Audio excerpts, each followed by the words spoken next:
Great news for your retirement goals. The IRS has just announced the official 2026 contribution limits for your 401k and IRAs, and they are going up. This means you can save more money for your future.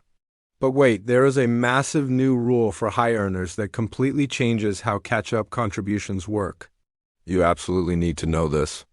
Hey everyone, in this video, we are breaking down all the new numbers for 2026. We'll cover the new 401k limits, the new II limits, and most importantly, I'll explain that brand new rule affecting high-income earners and their catch-up contributions.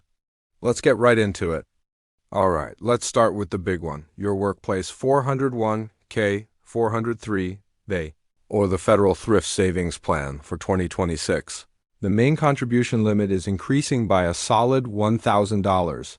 This brings the new maximum you can put away to $24,500. Now, what about catch-up contributions for those 50 and older? That's getting a bump too. And don't forget, for those who are 60, 61, 62, or 63, you still get that even higher special catch-up, which remains at $11,250. For that group, the total you can save is a massive $35,750. But right here is where we hit the most important change in this entire announcement. If you're a high earner, listen very carefully. Okay, this is the most important change you need to hear about, so pay close attention. Starting in 2026, there is a brand new provision specifically for high earners. Here's how it works. If you made more than $145,000 in FICA wages in the previous year or so, that's your income during 2025. Any and all catch-up contributions you make in 2026 must be Roth contributions. What does this mean in plain English? It means you will pay income tax on that catch-up money now as a Roth contribution instead of getting a tax deduction for it today. To be clear, your standard $24,500 contribution can still be pre-tax, just like normal. But that entire catch-up portion, whether it's the $8,000 or the $11,250, will automatically be treated as post-tax Roth. This is a huge deal for high-income savers, as it changes the tax strategy for your catch-up dollars. Make sure you are prepared for that tax treatment. What about your individual retirement accounts, your traditional and Roth IRAs? Good news there too.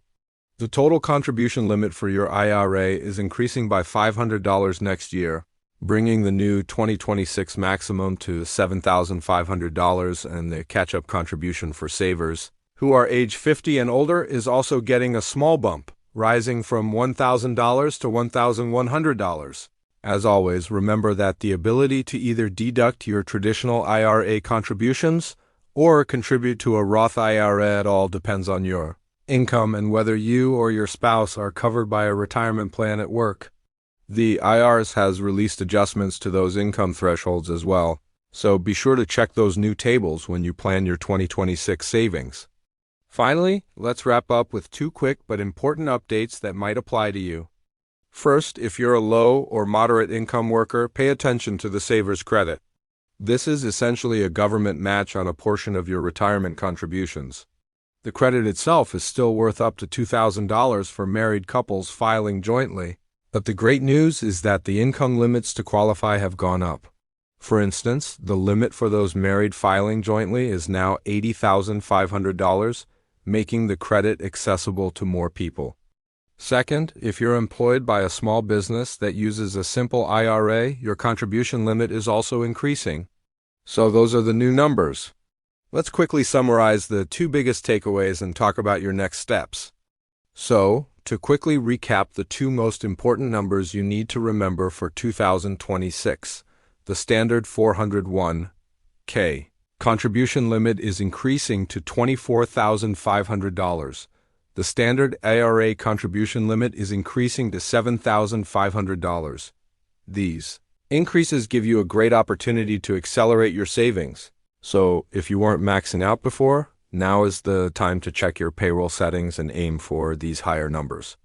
But remember the biggest planning takeaway, that new Roth requirement for high earner catch-up contributions. If your FICA wages were over $145,000 in 2025, That $8,000 or $11,250 catch-up portion will be after-tax money starting in January. It's a mandatory change, so you need to be aware of the tax implications and make sure your payroll is set up correctly. What do you think of these changes? Does that new Roth rule affect your savings strategy? Let me know your thoughts and questions in the comments section below. I'll be down there answering. And if this breakdown was helpful, please hit that like button and subscribe for more retirement news and financial tips. Thanks for watching, and I'll see you in the next video.